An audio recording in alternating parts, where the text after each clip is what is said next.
Ne graj pivota i gledaj suprotnu stranu, Mario. Jesi li vidio njega? Nisi. Odlučio si se unapred da ćeš izločio se ispod parketa. Ajde, idemo. Još jedno, pa idemo na suprotnu stranu i gotovo.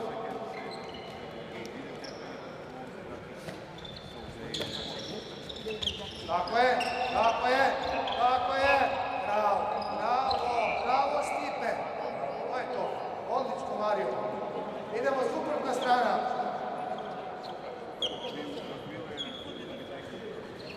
Suprotna strana, to je to.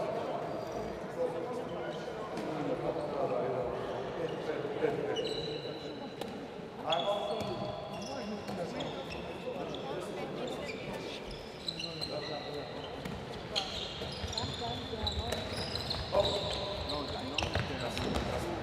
Stipe, jesi vidio pivotu? Ali ovdje je bio malo sam. Ajmo još jedno. Idemo. Tako je. Tako je. Bit svega je da bek, lijevi ili desni, kako idemo, da idemo između prednjega i halfa. I da bude halfa u dilemu. To je to. Dobro, to je gotovo. Idemo sada 5 na 5.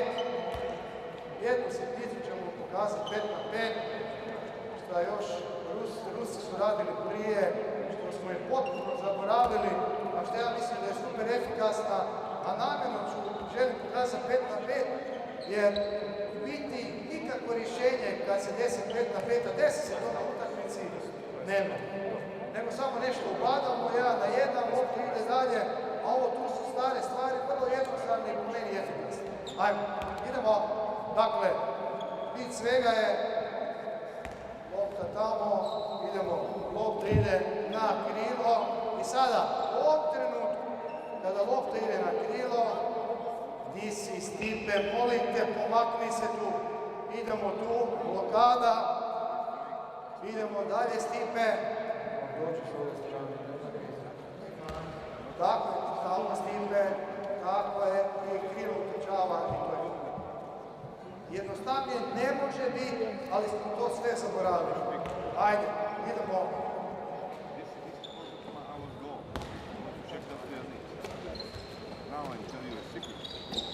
Tako je, to je to. Jer nekad se stvarno desi par napada da se igra 5 na 5, tako? Ajde još jednom, ajde, idemo još jednom. Obrana Gusto u sredini, ne smije biti tolika rupa, ajmo. Idemo, Gusto, pomakni se tamo. Bravo, Stipe, svjetski dodavanje, bravo Stipe. Ajmo, suprotna strana. Isto suprotna strana. Predno loptu, pomakni se. Umora se. Idemo. Isto, sad je suprotno. Ajmo sa suprotne Te strane je potpuno isto. Ajde.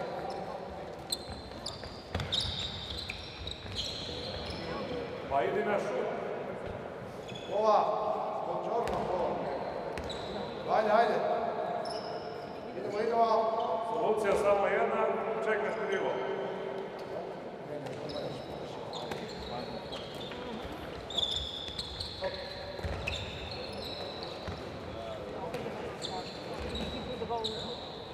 Jeste blokirali tamo, ajde još jednom. Ova sad moraš odigrati kako treba, ili te nećemo više hvaliti. Ajde sad. Idemo.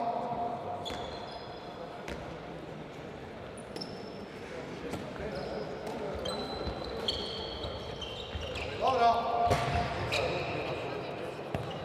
Ovdje imaš.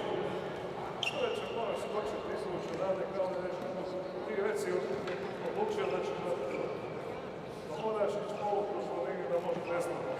Pa onda odnosno dodati tako. Dobro. Dakle, ponovo smo vidjeli koliko je važan pivot.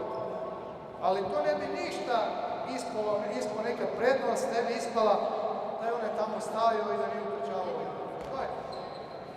Pivot je po meni, još jedan ću ponoviti, sa golmanima u modernom rukometu najvažniji igrač. Makar ćemo svi pričati o bekovima, a vjerojatno ne bi Balić bio tako dobar da mu neko nije blokirao. A ne bi ni Pivot bio tako dobar da nema Balića. Dakle, ipak je to zajedno. Idemo dalje, 6-5. 6-5. 5 u obrani, 6 u napadu. U mom nekom viđenju 6-5 najbitnije je da izbjegnemo blokadu. Vest da pivot uopće ne blokira. Jer puno sudaca samo svira probijanje samo zato što je stavio pored njega. Jedna od sitnica je ovo, dakle, pivot između drugog i trećeg, na njemu tako. Lopta ide na njegoga i to je to. I to je to. I sad vidimo šta se dešava. Ako se ovo dešava, ideš tu, a lopta dalje, ideš na mene malo. Dakle, moguće je odmah ovo. Ako je upravo ta situacija kao što je sada, lopta ide na srednjega, tako, odmah se okrećeš, ponovo je pivot, vjerojatno sam.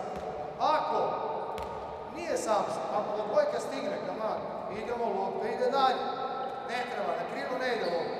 Finta, nazad i sad dolazi kao polu neka blokada, lopta ide dalje i ponovo lopta. Dakle, iz prvog pokreta pivota već je moguća realizacija. Iz drugog ponovo krene se ovdje i iz trećeg također. Dakle, to je. Ajde da vidimo malo.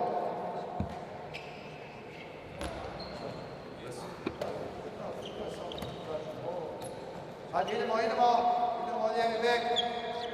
Ne treba ne igra s krilom. Stipe! Jesi me čuo? Ne igra s krilom. Uopće me ne gledaš, daj, ne gledaš. Ajde. Idemo. Ovdje ćemo gledati šta se dešava, gledati ovdje. Idemo nazad, tako je. To je to. Idemo na suprotne strane.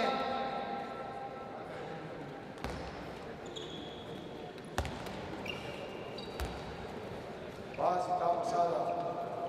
Mario široko, Mario, gledaj pivota, odmah ga gledaj kako stoji.